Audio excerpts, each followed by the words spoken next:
करके मन में शांति मिलती है क्या? कभी नहीं। मन आपका टोकता है, अच्छा नहीं किया, फिर उससे भी कहना पड़ता है देखो मैंने जो हमारे घर की बुराइयां की है ना, तुम कभी किसी को बताना मत, बोलना पड़ता है कि नहीं? फिर वो भी किसी और सहेली से बोलती है देखो आज मैंने पड़ोसन की जो घर की बुराई तुम्हें कही है ना, वो तुम किसी को बताना मत। जब आप किसी की अच्छाइयाँ बताती हैं तो आपके रोम रोम पुलकित होते हैं। विज्ञान कहता है जब आप किसी की प्रशंसा करते हैं तो आपके जितने भी तंत्र हैं शरीर के वह खुलते चले जाते हैं, और जैसे कि हृदय की कलियां चटक चटक करके खुलती खिलती चली जाती हैं। पर आप किसी की निंदा करते हैं तो आपके शरीर के अंदर कई जगह ऐसा होता है कि रुकावट पैदा होती है, और यही फिर कभी ब्रेन ट्यूमर हो जाता है, कभी कहीं पर ट्यूमर हो जाता है, कभी कहीं पर गांठ बन करके, अथवा वहाँ पर स्नायु अथवा नाड़ियों में अवरोध पैदा होता है, जिससे कई तरह की बीमारियां पैदा हो जाती हैं। अगर आप इन शरीर की बीमारियों से बचना चाहते हैं तो अपने आप को बहुत बेहतरीन जीवन जिलाएं, अपने आप में बहुत खुश रहें और औरों को भी खुश रखें। अगर किसी ने कुछ कहा और न जवाब दो पलट करके तो आपको बहुत सुकून मिलेगा, आपका मन आपको धन्यवाद देगा। देखो आज मैंने विजय प्राप्त कर ली है अपने ऊपर, कषायों के ऊपर। मैंने पलट करके जवाब नहीं दिया, कितना अच्छा लगा आपको। और अगर पलट करके जवाब दे देते हैं, वो भी फिर बोलता, फिर आप बोलते हैं, बातें बहुत बढ़ती हैं और तू मैं शुरू हो जाती है। ऐसी कषायों की गंदगी में कभी चैन नहीं आता। आप बखूबी जानते हैं, आप सभी को अनुभव है। पर क्या करें, उस घर में तो ऐसा ही हो गया। पति परेशान है और पत्नी भी परेशान है, कुछ समझ में नहीं आता। 1 वर्ष बीत गया, अब पत्नी किसी से वो भी नहीं बोलती और पति भी किसी से नहीं बोलता है, क्योंकि मुझसे बात ही नहीं करते। आते हैं और कुछ न कुछ कमरे में जाकर के करते रहते हैं। अब ठान लिया उसने कि मैं कमरे का ताला तोड़ूंगी, तोड़ दिया। संदूक को उसने लोग खोल दिया, खोला, एक एक कपड़े की तह खोली उसने, और अंतिम के कपड़े के अंदर, उस कुर्ते के जेब के अंदर एक टुकड़ा निकला, खनकता सा धरती पर पड़ा। उसने हाथों में उठाया और देखा, अच्छा ये बात है, अब समझ में आ गया। अभी तो मैं समझ रही थी कि दाल में काला है, पर आज तो समझ में आया कि पूरी दाल ही काली है, पूरी दाल काली है, ये बात है। अब समझ में आया, हे भगवान क्या हो गया मेरे पति को, कितने अच्छे थे, 24 घंटा उन्हें सिर्फ मुझसे ही प्रयोजन था, और आज ये हो गया। इस सुंदर स्त्री के चक्कर में पड़ गए, इतनी सुंदर स्त्री उसके चक्कर में पड़ गए। अब बात समझ में आई, क्योंकि पत्नी ने भी अपना चेहरा तो कभी देखा ही नहीं था। पहली बार दर्पण का वो दर्पण मिला और उसने उसमें झांका, क्या सुंदर चेहरा, आंखें बिल्कुल हिरण सी, नाक तोते सी, बिंदी ऐसी लग रही है जैसे कि आसमान के अंदर चंद्रमा चमक रहा हो। ओ हो, क्या होठ लाल। इतनी सुंदर स्त्री के चक्कर में पड़ गया। मुझे कैसे पूछेगा, क्यों बोलेगा वो मुझे, क्यों बात करेगा वो मुझसे, अरे क्यों खाएगा मेरे हाथ से। इतनी सुंदर स्त्री के चक्कर में पड़ गया। बात समझ में आ गई, रोने लगी, बहुत दुखी होने लगी, घर का माहौल बहुत बिगड़ गया।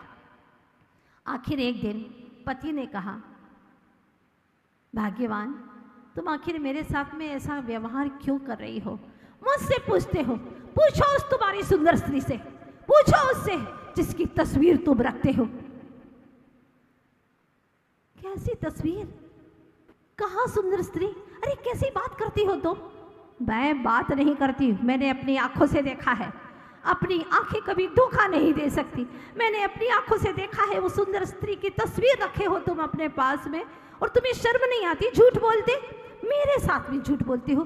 तुमने 7 फेरे में वादे किए थे ना, कहाँ गए तुम्हारे वादे, सब कसमें वादे सब झूठे, सब झूठे हैं तुम्हारे। और तुमने मेरे साथ में ये बर्ताव किया, मैं घर पे नहीं रहूँगी, मैं छोड़ करके मायके चली जाऊँगी।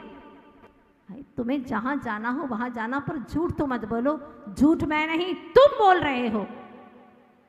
मैं दिखाता हूँ अभी। तू जिस तस्वीर की बात कर रही है ना, वो मेरे पिता की तस्वीर है, मेरे पिता की तस्वीर। झूठ बोलते हो, शर्म नहीं आती? लाओ मैं बताती हूँ अभी। अरे हाथ कंगन को आरसी क्या, अभी बता देती हूँ। लेकर के आया वो दर्पण, उसने देखा और कहा, देख, अरे देख, मेरे पिता की तस्वीर है, मेरे पिता की, जो 20 वर्ष पूर्व ही गुजर चुके थे। लेकिन सौभाग्य से मेरे पिता ने, हो सकता है कोई देव बने हो, और उन्होंने अपनी तस्वीर भिजवाई धरती के ऊपर मेरे लिए। और तू है कि मुझे बदनाम करती है, कलंकित करती है।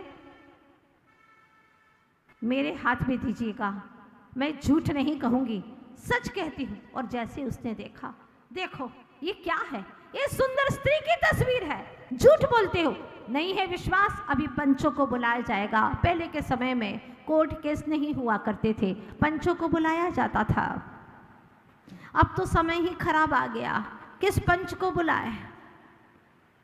सब जगह दाल ही काली है, किसको बुलाया जाए, किस पर विश्वास किया जाए? और वह समय भी लगभग ऐसा ही था कि पंचों के निर्णय भी गलत होने लगे थे। वास्तव में पंच का निर्णय तब सही होता है जब पंच परमिष्ठी के रूप में हो, अरहंत सिद्ध आचार्य उपाध्याय और साधु के रूप में हो, तब वह निर्णय सत्य होता है। पंचों को बुलाया गया, बिठाया गया। पत्नी ने कहा, फर्स्ट लेडीज है तो उसके लिए कहा गया। उसने कहा कि देखिए पंच जी, महानुभावों, इन्होंने 1 वर्ष से किसी पत्नी से प्रेम किया है। उसकी तस्वीर अपने कपड़ों की तह में छिपा करके, कभी संदूक पर लॉक नहीं लगता था, उस पर लॉक लगने लगा, कमरे पर भी लगने लगा, कभी नहीं लगाते थे। मेरे भरोसे था सारा घर। धीरे धीरे इन्होंने मेरे साथ में ऐसा बर्ताव किया, बोलना बंद, कोई मतलब ही नहीं घर कैसा चल रहा है, कोई मतलब ही नहीं उन्हें बच्चों का क्या हाल है, कुछ पूछना ही नहीं। 1.25 साल हो गया, परेशान हूँ। और इतना झूठ बोलते हैं, ये कहते हैं कोई सुंदर स्त्री नहीं, मेरे पिता की तस्वीर है। तो पति कहता, मैं अभी भी यही कह रहा हूँ, ये मेरे पिता की तस्वीर है, मेरे पिता की तस्वीर है। मैं सच हूँ 100%, कैसे कहूँ? और अरे दिल खोल करके बता दिया, कैसे बताऊं? कोई प्रमाण कैसे दूं? मैं साक्षात दिख रहा है। उसने कहा, इतना झूठ मैं खुद देख रही हूं, देखो देखो सुंदर स्त्री की तस्वीर, ये सुंदर स्त्री की तस्वीर है, और झूठ बोलते हैं। इतना सफेद झूठ बोलते हैं, आपको शर्म नहीं आती? हाँ, अगर ऐसा ही करना था तो 7 फेरे क्यों लिए मेरे साथ में? अरे मैं किसी आरिका के संग में चली जाती, आरिका बन जाती, तुम्हारे इस चक्कर में आकर के अपना जीवन न गवाती। क्यों किया तुमने मेरे साथ में ऐसा? आखिर पंचों को कुछ बात समझ में नहीं आई। वो पकड़े तो कहे कि मेरे पिता की तस्वीर, वो उससे झपट करके ले और कहे ये सुंदर स्त्री की तस्वीर। बात कुछ समझ में नहीं आती। आखिर एक बड़ा पंच खड़ा हुआ, उसने कहा, मैं करता हूँ निर्णय, आप चिंता न करें, मैं निर्णय करता हूँ। और उस बड़े पंच ने अपने हाथ में तस्वीर ली। क्या तस्वीर, क्या तस्वीर, बहुत सुंदर तस्वीर। ये कौन कहता है मैं निर्णय देता हूँ? कौन कहता है कि तुम्हारे पिता की तस्वीर? कौन कहता है कि सुंदर स्त्री की तस्वीर? ये तो मेरे पिता की तस्वीर है, मेरे पिता की। क्योंकि उसका चेहरा भी हूबहू उसके पिता जैसा ही था, जो कि 30 वर्ष पहले ही गुजर चुके थे। उसने कहा, ये तो मेरे पिता की तस्वीर, सुंदर तस्वीर, आहा, कितनी अच्छी तस्वीर, और लेकर के भाग गया। कहानी को मैं यहीं विराम दे देती हूँ, समय भी आपका हो चुका है।